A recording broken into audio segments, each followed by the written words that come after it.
I have carried 41 people out of burning buildings in 18 years. I remember every single one of their faces, but there's one I carried out who I never expected to see again. And when she walked back into my life 2 years later, she was holding a photograph of me she'd kept on her refrigerator the whole time, and she said she'd been looking for me since the night I saved her. Before I tell you what happened next and how my little boy is the reason I almost didn't open the door, do me one favor. If you believe that the person you save can turn out to be the person who saves you, then hit that subscribe button right now, because this story runs straight through the fire and comes out the other side. Stay with me. My name is Damon Wells. I'm 37 years old. I'm built like the job made me, and I've been a firefighter since I was 19, which is more than half my life spent running toward the thing everybody else runs away from. My father was a firefighter and his father before him, and I never once considered doing anything else, never wanted to. Some men are born restless and never find the thing that settles them. I found mine early. There is a particular kind of quiet that comes over me the moment the alarm hits and the truck rolls out. A stillness in the middle of all that noise and speed, and I have chased that stillness my whole adult life. My grandma used to say I was the only child she ever knew who got calmer when things got worse. She said it like it worried her. It probably should have. I married young, too young. Probably a woman named Tasha, who I loved with everything a 23-year-old knows how to love, with which turns out to be a lot, but not always enough. We had a son, Jalen, and Jalen was and is the best thing I have ever done with my life, better than any rescue, better than any medal. But the marriage didn't hold. It wasn't dramatic. There was no villain. Tasha just needed a partner who came home the same man who left, and the job doesn't always let you do that. You carry things out of those buildings that you can't put down. And after a while, I stopped being able to explain to her what I was carrying, and she stopped being able to live with the not knowing, and we ended it as kindly as two people can end a thing that mattered.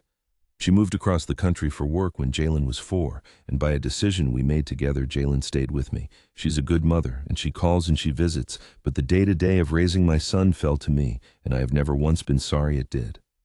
So I became a single father and a firefighter at the same time, and if you've never tried to do both, I'll tell you it's a particular kind of impossible. I worked 24-hour shifts. I traded and begged and built a whole fragile scaffolding of neighbors and my sister and a wonderful retired school teacher named Miss Pearl, who lived 2 doors down and treated Jalen like her own grandbaby. I coached his little league team on my days off, half asleep. I learned to braid nothing, but I learned to make pancakes shaped like whatever animal he asked for. And underneath all of it, I carried a fear I never said out loud, the specific fear of every single parent firefighter, which is what happens to my boy if I run into the wrong building on the wrong day and don't run back out. I'd made Miss Pearl and my sister promise. I'd signed the papers. But you can't sign away that fear. It rode in the truck with me on every call. I'll tell you what the days actually looked like, because people romanticize single fatherhood and they romanticize firefighting, and the truth of doing both at once is mostly just exhaustion held together with love. I'd come off a 24-hour shift at 7 in the morning, having slept maybe 2 hours, having maybe watched a house or a life burn down, and I'd drive straight to Miss Pearl's to pick up Jalen, and I would not let myself lie down, because if I lay down, I'd lose the whole day with my son, so I'd make the pancakes, the animal-shaped ones, and I'd take him to the park, and I'd coach the Little League practice running on nothing, and I'd fall asleep sitting up on the bleachers between innings, and Jalen would wake me by tugging my sleeve, not upset, used to it, saying, "Dad, it's my turn to bat watch," and I'd watch. I never missed him bat. I missed a lot of things, sleep chief among them, but I never once missed my son at bat, because I decided early that whatever else the job took from me, it wasn't going to take that. Miss Pearl used to tell me I was going to run myself into the ground. I told her a man can rest when his kid is grown. She'd shake her head and pack me a plate anyway. Jalen knew what I did. That was the hard part of it.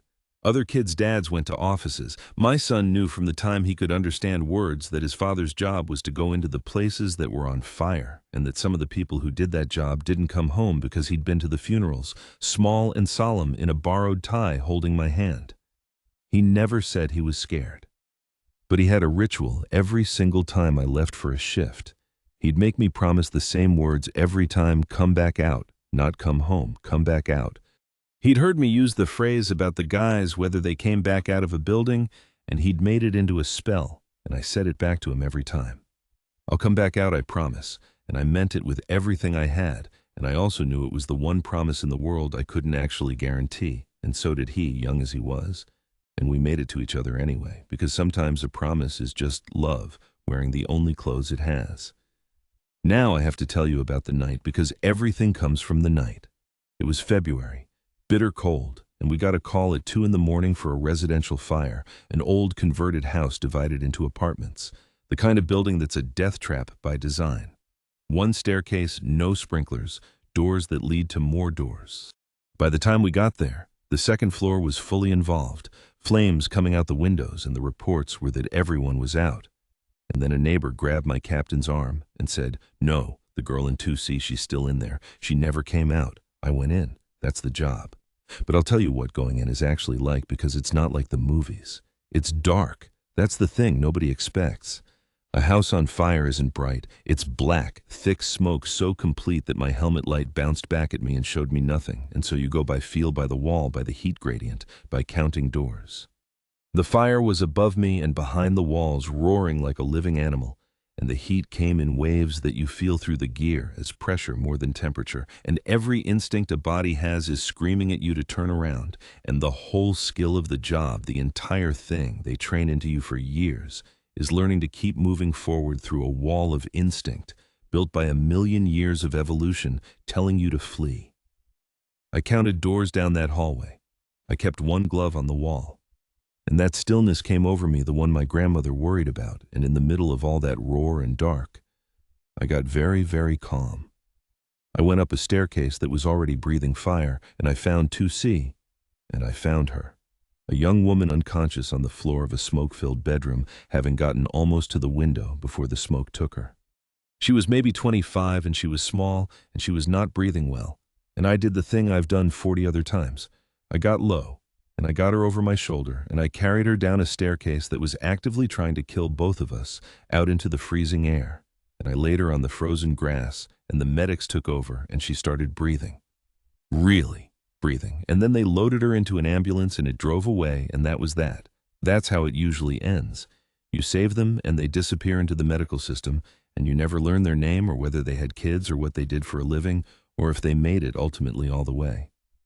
You just carry them out and let them go. 41 times I've let them go, but I never forgot her face. I want to be honest about that because it's the whole hinge of the story. Something about her stayed with me, some quality, even in that unconscious face on the frozen grass. And for 2 years, every so often I'd wonder about the girl from 2C, whether she'd made it, whether she was okay. I never tried to find out. We're not supposed to. There are rules, and there are also just walls you build to survive a job like mine. You cannot carry 41 faces and also follow all of them home. So I let her go like all the rest. I just let her go slower. Her name, it turned out, was Sarah Delaney, and 2 years after the night I carried her out of that burning building, she found me. It happened at, of all places, a fire station open house, the kind of community day where we let kids climb on the truck and spray the hose, and we hand out plastic helmets and talk about smoke detectors. Jalen, who was 7 by then, loved these days, got to show off that his dad was the guy in charge of the coolest truck in the world. And I was standing by the engine helping a kid work the hose when I looked up, and there was a young woman standing at the edge of the crowd, just standing there, staring at me with tears running down her face and not making any move to wipe them. I didn't recognize her. Of course I didn't. The only time I'd seen her face, it had been slack and gray and unconscious in the smoke. But she recognized me because she'd spent 2 years looking. She walked up to me, and her hands were shaking, and she held out a photograph. It was a picture of me in my gear.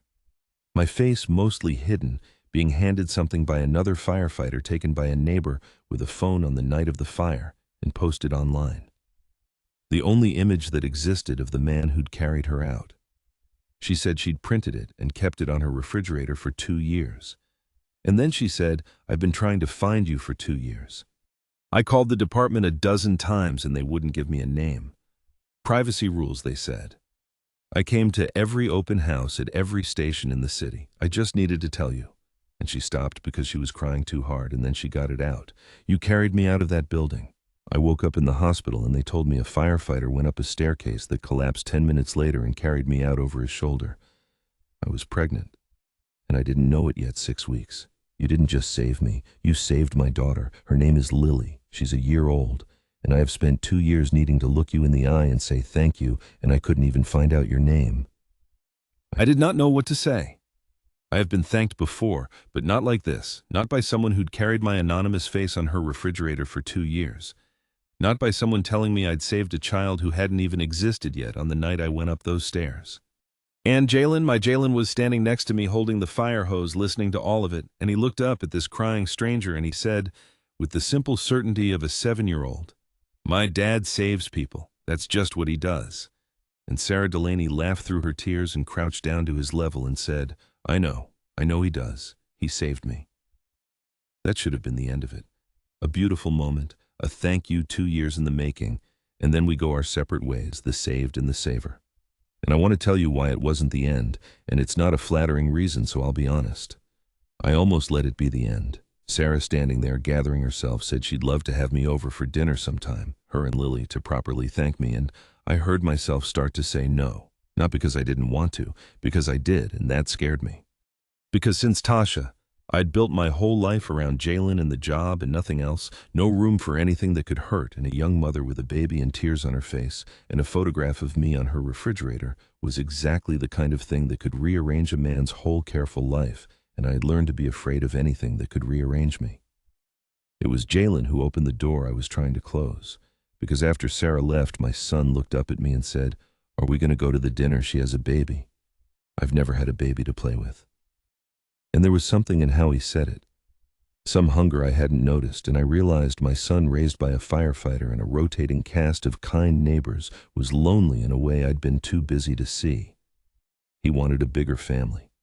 He'd never said so, because he was a good kid who never wanted to make my life harder, same as Sarah's daughter had been saved before she was born, same as all the important things in this story that were true before anyone said them out loud. So I called Sarah back and I said yes to dinner, and I did it for my son, and I told myself that was the only reason, and it was not the only reason, and Jalen probably knew that before I did. That first dinner was awkward in the specific way of two guarded people who both feel something and are both determined not to show it. Sarah had cooked too much food, nervous, and Lily threw peas, and Jalen, who had never had a baby to be around, was so delighted by the pea throwing that he started throwing them back, and within 10 minutes both kids were shrieking with laughter, and there were peas everywhere, and Sarah and I looked at each other across the wreckage of her carefully planned dinner and just started laughing too, the kind of helpless laughing you can't stop. And the awkwardness broke like a fever. By the end of the night, the two kids were asleep in a pile, and Sarah and I were talking in low voices over cold coffee. And I noticed I didn't want to leave, and I noticed she wasn't asking me to, and I noticed both of those things with a kind of quiet alarm, because I'd forgotten what it felt like to not want to leave somewhere. That first dinner turned into a second and 100 after that. Here's what I learned about Sarah Delaney over those dinners. She was raising Lily alone. Lily's father had left the moment he found out about the pregnancy cleared out while Sarah was still in the hospital recovering from the smoke, which meant that the same fire that nearly killed her had also in its way shown her exactly who was going to stay and who was going to run. Sarah had rebuilt her whole life from that hospital bed. She'd lost her apartment and everything in it to the fire, and she'd been pregnant and alone and homeless for a stretch, and she had, with nothing but her own spine, put herself back together, found work, found a small place, raised a daughter. She was, without any exaggeration, the toughest person I've ever met, and I've worked 18 years alongside people who run into fires. Sarah ran into something harder. She ran into being alone and scared and responsible for a new life with no truck and no crew and no one coming to carry her out, and she carried herself. She told me one night how close it had come. There had been a stretch when Lily was a newborn, when Sarah had been living in her car. A thing she said in the same flat, steady voice. She said everything, no self-pity in it at all, which somehow made it worse. She'd park outside a 24-hour laundromat because it was warm and lit and safe, and she'd nurse Lily in the back seat, and she'd tell herself it was temporary, and she'd looked at my photograph on the little visor mirror where she'd taped it, and she'd made herself a promise. I promised Lily. She told me that I was going to be the person who ran toward her every single day no matter what, because that's what somebody did for us once. I couldn't be a firefighter, but I could be that. I could be the one who doesn't leave. And she'd clawed her way out of that car and into a job and into an apartment one impossible week at a time, and she'd done it all with a newborn on her hip and a stranger's photograph as her only evidence that the world contained people who show up. I have run into 41 burning buildings. I have never once done anything as brave as what that woman did in the back of a car outside a laundromat alone, keeping a promise to a baby too young to remember it. "You want to know the thing I never told anybody?" she said to me one night after Lily and Jalen were both asleep on the couch in a pile. "For 2 years I wasn't really looking for you to say thank you. I mean, I was, but it was more than that. That night when I woke up in the hospital and they told me a man I'd never met went up a collapsing staircase for a stranger, it was the first time in my whole life I believed that people would show up for me. My own father never did. Lily's father sure didn't. And then this stranger, this man whose face I'd never even seen, ran into a fire for me, for no reason except that I was inside it. I kept your picture on my refrigerator for 2 years. Damon and I looked at it every single morning, and it wasn't about you, really, no offense. It was proof. Proof that somebody somewhere would run toward me. I needed to believe that to keep going. You were my proof." I did not have words for that. I've thought about it every day since. All those years, and I'd been afraid of the exact thing this woman had built her survival around, the idea that I was someone who showed up. She'd hung her whole recovery on it. And here I was, so scared of being rearranged that I'd nearly said no to dinner. But I have to tell you about the second fire because a happy ending. You didn't have to run back into the burning building, for isn't worth telling. It was almost a year later. Sarah and I were together by then, quietly, carefully, both of us gun-shy, and taking it slow, our 2 kids already acting like siblings. And there was a fire. Not a stranger's this time, an electrical fire in Sarah's apartment building in the middle of the afternoon while I was on shift, and by a coincidence, I still can't fully make peace with my station, was the one that caught the call. I heard the address come over the radio, and my blood turned to ice water because I knew that address. I'd had dinner at that address 100 times. And Sarah was home that afternoon, and Lily was home, and this time the person in the building wasn't a stranger whose face I'd forget. This time it was them. I have gone into 41 fires with that stillness my grandmother worried about, that calm that comes over me when everyone else panics. I did not have it that day. I had the exact opposite. I had the thing I'd feared my whole career. The personal fear finally made real, and I went up those stairs, not like a professional, but like a terrified man, and my captain was screaming at me to slow down and follow protocol, and I could not hear him over my own heart. And I got to Sarah's door, and it was hot, and I kicked it in, and the apartment was full of smoke, and it was empty. The bedroom was empty. The kitchen was empty. And in that instant, every terrible thing I had ever carried out of a building, all 41 faces came back at once, because an empty apartment in a fire means either everyone got out or nobody got low enough in time, and I did not know which. And the not knowing is a thing I would not wish on my worst enemy. I have been calm in 41 fires. In that second, I made a sound inside my mask that I have never made before or since. For one horrible second, I thought the worst. And then I heard through the smoke coming from the bathroom a child crying, and I found them, Sarah, on the floor of the bathroom with the door shut and wet towels jammed under it, holding Lily and Jalen both. Because Jalen had been there that afternoon too, a school holiday, and Sarah had done everything right.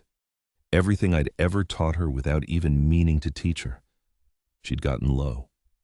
She'd sealed the room.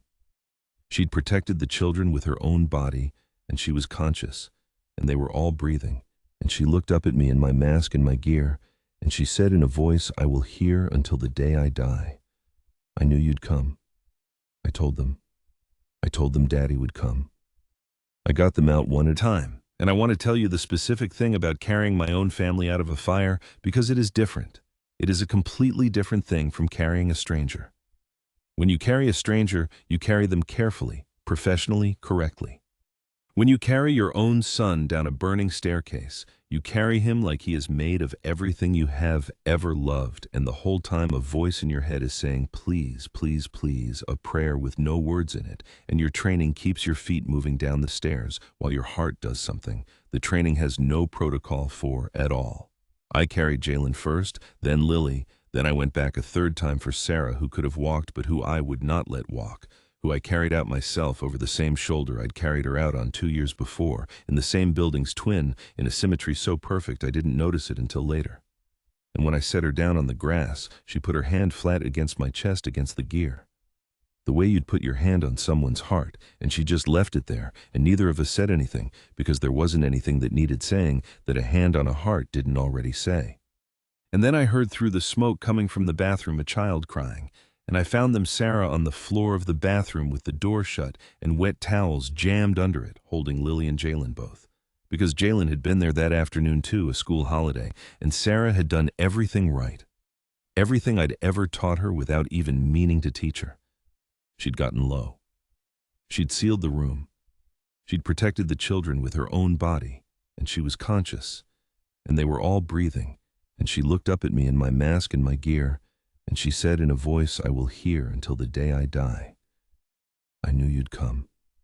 I told them Daddy would come. Daddy. She said Daddy. Not Damon, about my role in Jalen's life and in that moment in Lily's.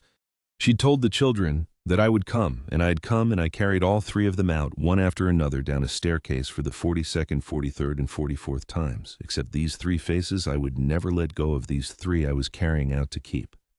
We were all okay. Smoke a few burns a night in the hospital for observation, but okay. And in that hospital, the same kind of hospital where Sarah had woken up 2 years before and decided to believe that people would show up for her.